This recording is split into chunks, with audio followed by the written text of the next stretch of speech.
Sua pergunta, Saquarema. 3 minutos. Bom, vamos lá. Primeiro ponto, gostaria só de recomendar o vídeo recente dessa semana lá no meu canal, Condenação do Papa Pio XI ao Totalitarismo. Então, só para deixar claro, as correntes sociológicas que eu evoco aqui são anteriores ao fascismo, ao nazismo, enfim. O modelo corporativista foi também proposto pelo Papa Leão XIII na Rerum Novarum, de maneira indireta, mas está lá também. Então não necessariamente corporativismo recai em fascismo, só para deixar claro. E quanto à questão judaica e tudo, bom, eu quanto um cristão acredito na salvação de todas as almas, não acredito que alguém nasça má, que por um jugo hereditário está predestinado a ser um inimigo, não acredito em nada disso. A começar que os apóstolos, Cristo, eram judeus também, então eu não acredito em nenhuma forma de determinismo nesses termos.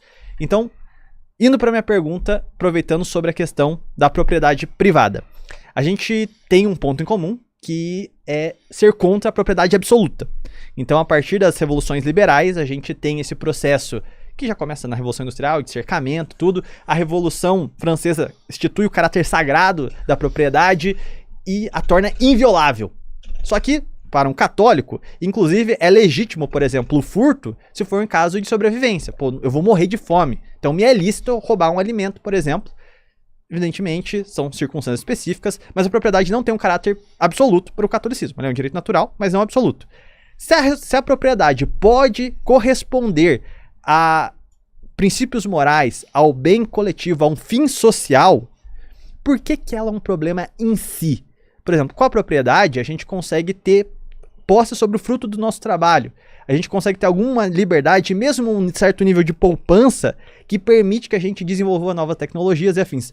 Não estou aqui passando pano para uma usura desmedida, uma acumulação que, assim, clama a Deus. Mas, assim, um nível mínimo para os cidadãos comuns, para o pai de família, eu acho natural. Então, a propriedade privada por si, respeitando a sua finalidade social, eu não entendo por que ela é um problema. E aí eu imagino que a maior parte das pessoas que estão assistindo também não entendem porque ela é um problema nesses termos. Entendo o combate aos grandes concentradores, mas cumprindo sua função social, esse é o meu ponto. Por que ser contra a propriedade? Não, eu acho excelente essa pergunta porque ela traz o conceito socialista real sobre a propriedade. Não é a propriedade do carro, né? É a propriedade privada dos meios de produção. Até certo ponto você não está indo muito contra. O problema é que a gente tem, isso está no debate mesmo entre Marx e Proudhon, entre Bakunin e Marx. Por exemplo, Proudhon falava do mutualismo. Então o que a gente faz? Cria pequenas propriedades, a gente se junta aqui, então cada um recebe mais ou menos um salário coletivo, cooperativo, ok, até dá para sobreviver. Só que o que acontecia? Bakunin e Marx falaram, beleza, em determinado momento eu não gostei do coletivo aqui, pego minha parte, desarticulo tudo e vou embora. Porque a ideia deles era chegar numa sociedade sem miséria, certo? Então assim, essa propriedade, essas pequenas propriedades e essa divisão de cooperativas, que até foram usadas por anarquistas aqui no Brasil. A greve geral de 1917 teve uma forte influência dos canteiros internacionais de Ribeirão Pires, que é um distrito lá do ABC Paulista, certo? Esses canteiros tinham uma cooperativa de trabalho. Essa cooperativa de trabalho, eles dividiam os lucros, demitiram o patrão, o sonho do Zé Cabaleiro, daquela música, né? Demitiram o patrão e eles eram uma grande cooperativa. E os lucros eram divididos. As pedras da região ali vieram construir a Catedral da Sé, a pedra era o topo da construção civil na época, tá? Então, assim, o que o Bakunin e o Marx olharam pro Proudhon e falou, cara, você vai fazer essas cooperativas, se os trabalhadores começarem a virar pequenos burgueses em todo lugar, o que muda? Porque a gente não quer que tenha mais exploração da mão de obra. Eu posso começar aqui na cooperativa, mas eu mudo de ideia. Eu falo que eu posso conseguir investir em outro lugar lá e vou pegar outro empregado em outro canto.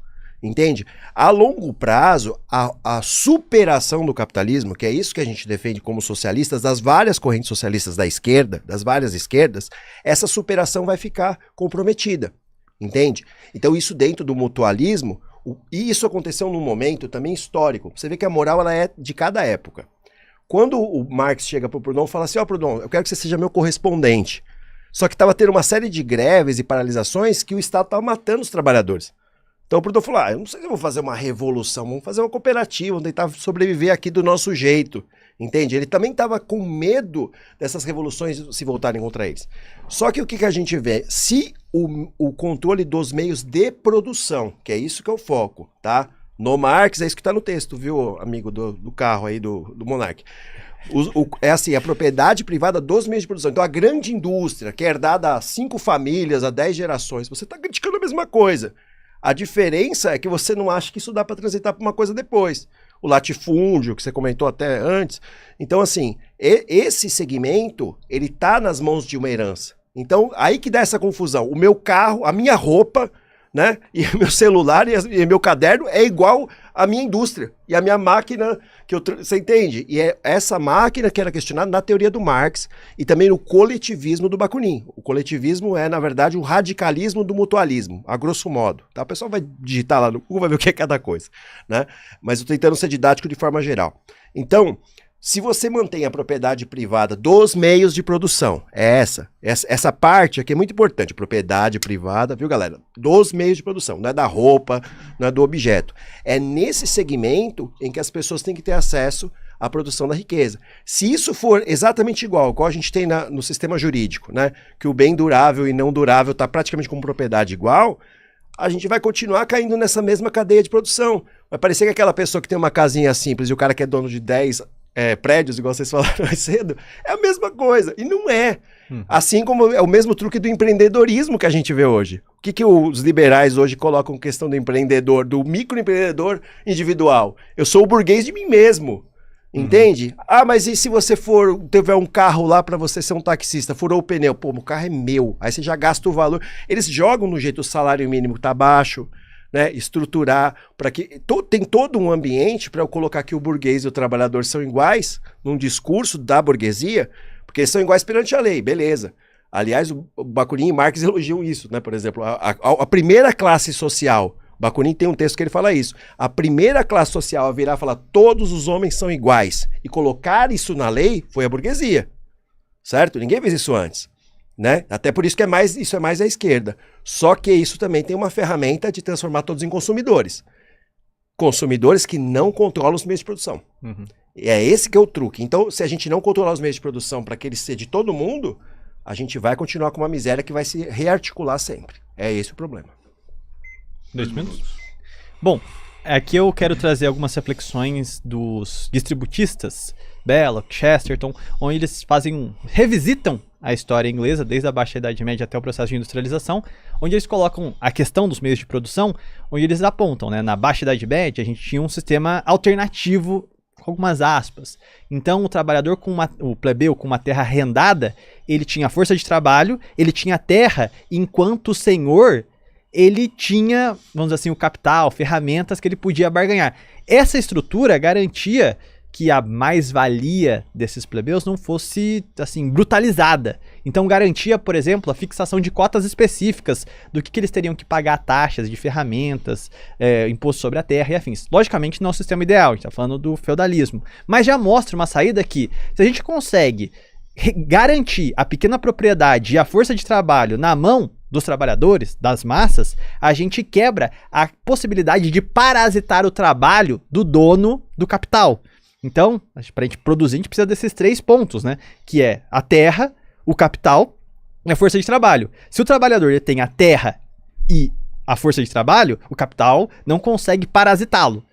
Isso aqui joga a luz para a gente pensar uma saída que não é a expropriação completa da propriedade privada. Um compasso, uma harmonia, garantindo que a propriedade privada garante de positivo, inclusive para os trabalhadores.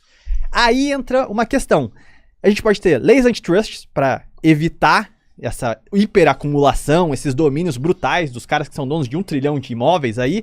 E mais do que isso, o principal inimigo do trabalhador, do cidadão, do pai de família é o capital internacional, que é quem vem com essa estrutura absolutamente gigante para dominar a nação e destruir a força de trabalho do brasileiro.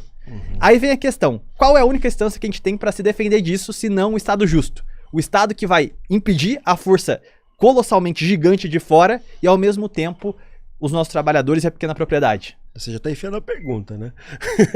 Desculpa, não foi intencional. Já é outra questão. Não foi intencional. Não, ok. Sua pergunta, Gonzalez. Porque assim... 3 minutos. Vamos voltar lá. Bom, isso ainda acaba não respondendo às questões imediatas. Por quê? Vou entrar dentro do mérito ainda da propriedade privada que você está apontando do feudalismo, tá? O feudalismo, ele vai se desenvolver até determinado momento e a gente sabe que a multiplicidade da capacidade produtiva é que vai gerar o capitalismo. A burguesia em ascensão, ela consegue produzir em outra escala e isso vai se ampliar até onde a gente está aqui agora. Não dá para, como você mesmo bem colocou, num sistema feudal de preparar esse microfone, não dá para preparar nem minha caneta, né? Então, assim, nós temos uma capacidade produtiva que ela é mundial. Ela se ampliou com o capitalismo, né? O próprio Marx chama isso do desenvolvimento das forças produtivas, certo? Então, o feudalismo não dá para eu voltar para o feudalismo. Aliás, tem o Proudhon, o Proudhon que vai começar a colocar que isso é um pensamento não científico, né? Ele vai falar que esse é utópico. O Marx vai cunhar esse termo. Isso é socialismo utópico. Inclusive, o termo que você está usando, a utopia, era uma ilha onde tinha um rei absolutista e tudo se resolvia. Isso é utopia de verdade. Aí eu sempre escuto que utopia é o povo participar, essas coisas de socialismo, os trabalhadores controlar, isso é utopia. Não, utopia na ilha, né? Na ilha do conto literário, é uma centralização de poder. Então eu queria entender como é que você consegue articular uma tecnologia que a gente tem hoje, que ela é tão autônoma, né? Porque o sonho dourado burguês foi apertar um botão e tudo funcionar na indústria. E hoje já está acontecendo, né? Então como é que você consegue conciliar essa indústria tão autônoma, que está na mão de pouquíssimas famílias no mundo, certo? E essas famílias criam um setor financeiro que simplesmente parasitam isso com pequenas propriedades, né? Como é que você consegue conciliar isso diante do nacionalismo americano, por exemplo? O que é que você está me falando, até que você deu essa segunda pergunta, já vou devolver a pergunta, já para a gente entrar na mesma conversa, na mesma linha. Quem invade com essa força é o nacionalismo. Entendeu? É Trump 50%. Certo? O pessoal, Trump 50% para cima de todo mundo, na nação dos Estados Unidos acima de tudo. Ué, como é que esse nacionalismo aí que está acontecendo, por que você acha que ele é justo? Aonde que está essa justiça nacionalista, que o cara enfia 50% no mundo todo, defendendo a nação dele acima de tudo? E aí isso é justo. E pior, o país que está falando aqui, a gente vai devolver, o nosso país se submete e fala assim, beleza, eu vou dar subsídio pro cara mandar lá. Ué, isso é nacionalismo americano.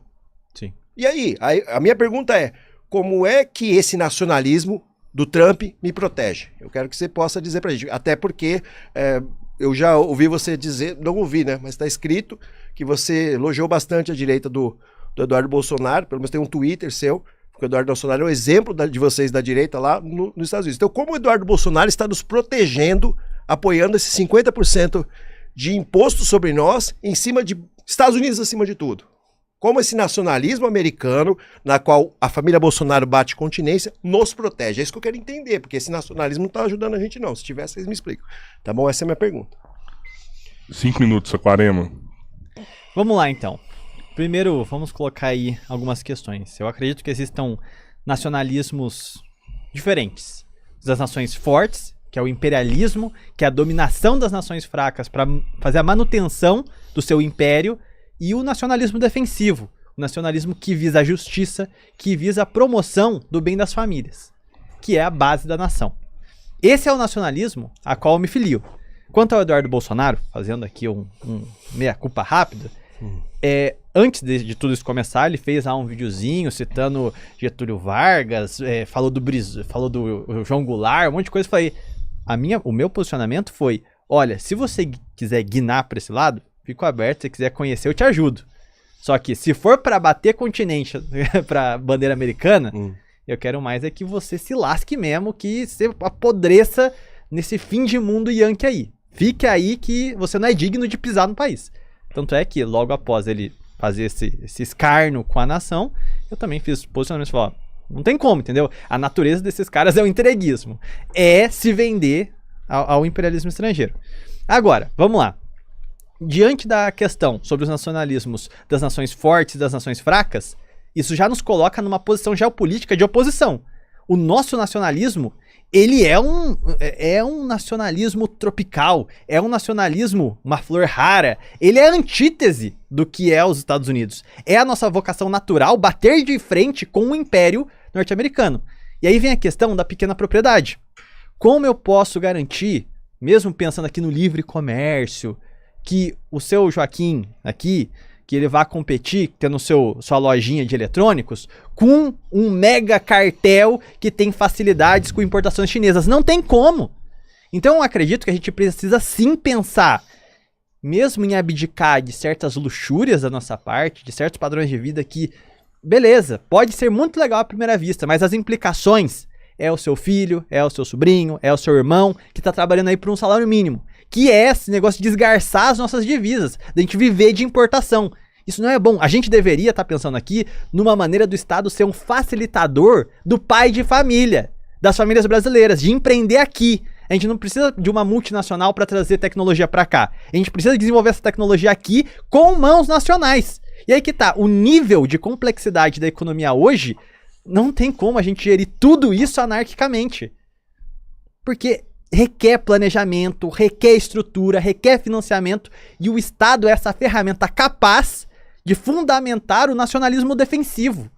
Se não fosse o Estado, a gente não teria Embraer, que hoje está tão porcamente gerida agora, lá se dobrando, né, as tarifas, tudo, fazendo que vai fazer os aviões lá nos Estados Unidos. Isso é uma vergonha, entendeu? A gente deveria ter dobrado a aposta. Quanto mais desglobalizado for o planeta, melhor. A gente deveria estar se impondo tarifas pra gente não consumir o produto dessa gente, pra gente dar bases pra aqui a gente produzir tudo isso. Ah, vai doer, eu não vou ter o meu Nintendo Switch, eu não vou ter o meu Xbox.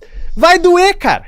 Mas a gente precisa passar por esse momento. Se a gente não tivesse choque com o capital internacional, o país nunca vai ter um movimento cívico, um solidarismo real. E qual que é a forma da gente não recair numa centralização administrativa, que seria algo terrível e provavelmente extremamente ineficiente? É justamente o modelo corporativo fazendo um recorte por classe de produção entre patrões e empregados, colocando em condições iguais com o Estado ao soberano, sendo justamente aquele que é capaz de mediar essas relações de classes. Não estou aqui defendendo o Estado burguês, evidentemente, como fica óbvio. Ao meu ver, o Estado nacional, ele não pode ser absorvido nem pela burguesia interna, nem pela burguesia internacional e nem pela classe trabalhadora. A gente não pode simplesmente esmagar o proprietário. Pode ser aí um empreendedor, como um pequeno proprietário também, não querendo fazer essa equivalência entre eles, que nem você citou no seu comentário.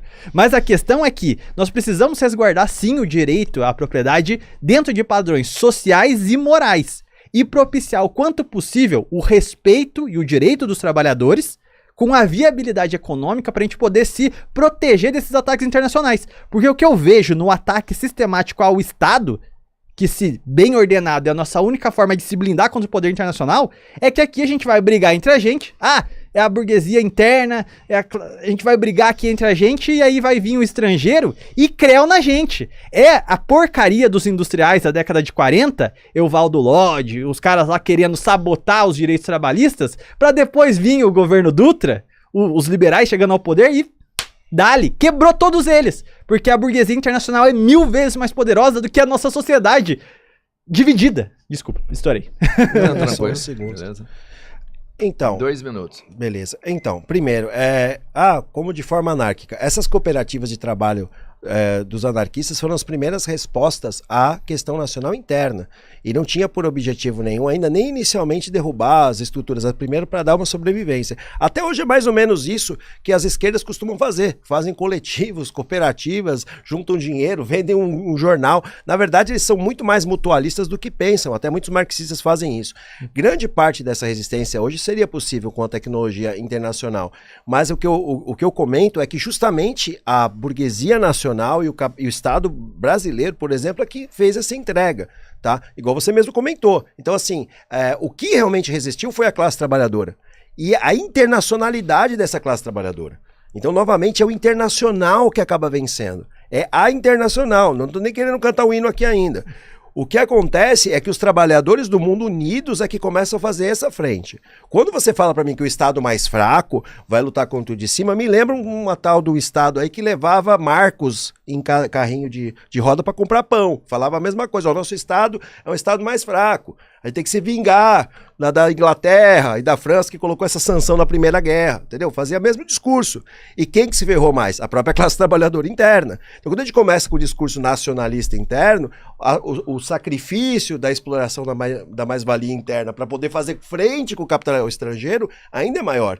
Enquanto a gente não vê uma frente entre os trabalhadores internacionalmente, incluindo o pessoal dos Estados Unidos, que também está fazendo isso, a gente não tem essa relação. Inclusive o pessoal dos Estados Unidos que está fazendo bastante pressão sobre os CEOs lá da BlackRock, né? Você está sabendo já que está tendo umas ações contra esse pessoal. Então, se a gente não tiver uma relação internacional, a gente não vence o imperialismo, que é nacionalista até a última gota. Saquarema, sua pergunta. 3 minutos, Aquarela. Vamos lá. Vou manter Obrigado por aqui a lembrar, nossa discussão aqui sobre essa presença do capital internacional. E a gente vê que essas elites financeiras, elas vão se apoderando das economias de maneira mais objetiva, principalmente aqui no começo, nas primeiras décadas do século XX, quando elas conseguem, já estabelecidas no sistema bancário, começar a fazer pressão sobre os estados nacionais para a fundação dos bancos centrais. A gente vai ver isso na Inglaterra, anteriormente, né? Depois os Estados Unidos, com o Fed. É o domínio dessa classe banqueira internacional, essa classe financista, começando a conseguir dominar os estados nacionais, principalmente por meio da democracia liberal, que é o regime mais frágil, mais suscetível à corrupção do dinheiro, e a partir daí elas passam a ter controle da emissão, seja por dívida ou emissão formal mesmo. Então a gente começa a ter a moeda fiduciária, que até então era um símbolo do Estado, que era o símbolo para a gente conseguir ter um controle de possibilitar a vida da nossa, vamos lá, o Estado bem ordenado, o Estado justo, poderia ser promover a moeda fiduciária como meio de favorecimento dos negócios nacionais. Mas quando a gente tem o Estado capturado pelas elites financeiras internacionais, a gente vê o movimento oposto. O processo de extrema financiarização, de endividamento, o máximo possível, inclusive, dos pais de família, das famílias comuns. E aí vem, junto dela, uma grande onda de excrescência moral. Então você começa a bater nos alicerces da sociedade que poderiam criar uma identidade forte. Religião, família, laços sociais, afetivos, e você vai atomizando os indivíduos a partir de uma identidade artificial, uma identidade arbitrária, que impossibilita a coesão nacional e então facilita o domínio financeiro internacional. A gente fica brigando aqui sobre aborto e ideologia de gênero, enquanto o banqueiro tá regaçando a gente sem a gente poder se levantar contra ele. Você não acha que essas pautas extremamente abertas do anarquismo, subjetivas, que quebram a nossa unidade, é justamente o vetor a qual o banqueiro usa para escravizar as nações? Bom, tem 3 pontos aí. Primeiro, esse segmento... Vamos lá. Pode soltar aí que eu vou... Pode? Beleza, desculpa. A primeira questão é a seguinte. O sistema financeiro, ele se amplia pela forma como o capitalismo se amplia. Tá? Então essa é a parte mais inicial. Então assim, a sua base de análise é que como se moralmente um grupo, no caso o Gustavo Barroso falava que eram os judeus, né? Um membro dos integralistas falava que eram os judeus, assim como o próprio Hitler e os grupos, né, dentro da Alemanha falavam que o judeu controlava os bancos, e aí moralmente, porque esse povo que controla dinheiro, que foi lá e falou que o sangue de Jesus tem que cair sobre eles, Pilatos lava as mãos, o Império Romano tá livre da culpa da morte de Cristo, deu porrada em Jesus, pendurou na cruz, mas é inocente, né? Pilatos lavou as mãos, tá tudo bem, né? Então o Império Romano, inclusive o centurião romano tem mais fé do que até em Jerusalém. Jesus fala isso na Bíblia, né? Então Roma é maravilhosa, é o judeu que é culpado segundo a Bíblia, né? E aí o nazista que fala isso, tá? Não sou eu. Então os nazistas falavam isso. E o Gustavo Barroso, um dos integralistas, que inclusive falava bastante disso, nunca foi repudiado do movimento como um todo, ele foi afastado da liderança, mas ele falava isso também bastante, criava essa ideia de que a moralidade sobre o banco que era culpada, certo? Isso com o tempo, curiosamente, a Igreja Católica mesmo era bastante contra, como você até falou no começo, era contra os juros, contra o imposto, só que isso daí é um debate moral, como você está falando, então nós temos que ter uma força moral, só que a materialidade, ela bate com muita força em qualquer moralidade. O mundo material, ele não é um bagulho, não é um morango, ele não é uma festa, a gente não vai abraçar a caranguejeira, né? Vou fazer referência com um amigo meu aqui. Não vai andar com unicórnio, abraçar tigre na praça, não vai rolar isso. No mundo material, o capitalismo vai explorar a mão de obra e desenvolver uma tecnologia para demitir gente, certo? O Marx chama isso de mais-valia relativa e absoluta. A absoluta é quando eu pego, fica a dica, anota, corte, Pedro. Mais-valia absoluta, quando o cara pega e explora diretamente e não paga o serviço que é contado. E a relativa é quando cria uma tecnologia para demitir gente. Beleza? Só que eu não crio sozinho. Não existe o gênio da garagem, não existe os personagens de quadrinhos, de super-herói que faz lá um negócio, inventor, cria uma bomba atômica em casa, um míssil de cruzeiro em cima da padaria. Isso não existe. Tem toda uma linha de produção de montagem. Eu crio, o nosso amigo aqui, Rodrigo, cria também. Eu estou criando, a gente está competindo, desenvolvendo tecnologias iguais praticamente, porque a linha de montagem inteira abastece a mim, abastece a ele para a produção. O que acontece com o setor financeiro? O setor financeiro, de novo lá do Capital do Marx, hoje eu estou marxista, viu? Vamos ver se o pessoal me chama depois para debater, porque a esquerda está fugindo de mim também. O D vira igual o Dzinho. O que acontece? A minha margem de lucro começa a cair porque eu não tenho mais de onde explorar, entendeu? Quem que manda telégrafo hoje? Né, que manda telegrama pode até ser, mas esse tipo de serviço vai caindo a procura, oferta e demanda lá do Adam Smith, ó, para os liberais também não reclamar de mim, né? Então, o que acontece? Vai para o setor de financiarização, entendeu? Esse setor de financiarização não é moral. O cara fala, minha margem de lucro acabou, o que eu vou fazer? Eu vou começar a distribuir ações para eu conseguir manter meu lucro. E aí o banco vai, o quê? Aumentar a queda tendencial da taxa de juros, que é chamado. A gente vai diminuindo o lucro. Então o banco vai começar a financiarizar a economia. Por quê? Porque ele não vai conseguir mais ganhar lucro da exploração do trabalho, porque o trabalho está sendo substituído por máquinas. Se eu transformar tudo em robô, quem que compra a mercadoria? Certo? Então, aí que acontece a financiarização. O que a direita costuma dizer é esse tipo de coisa. Olha, tem uma dívida pública gigantesca, certo? E essa dívida pública é que ferra as coisas. Só que eu abro essa dívida para injetar na tecnologia. Entendeu? E aí o banqueiro quer ganhar o lucro dele.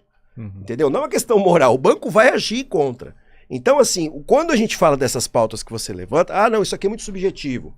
Eu discuti o direito da mulher ao aborto, certo? Ao hospital público.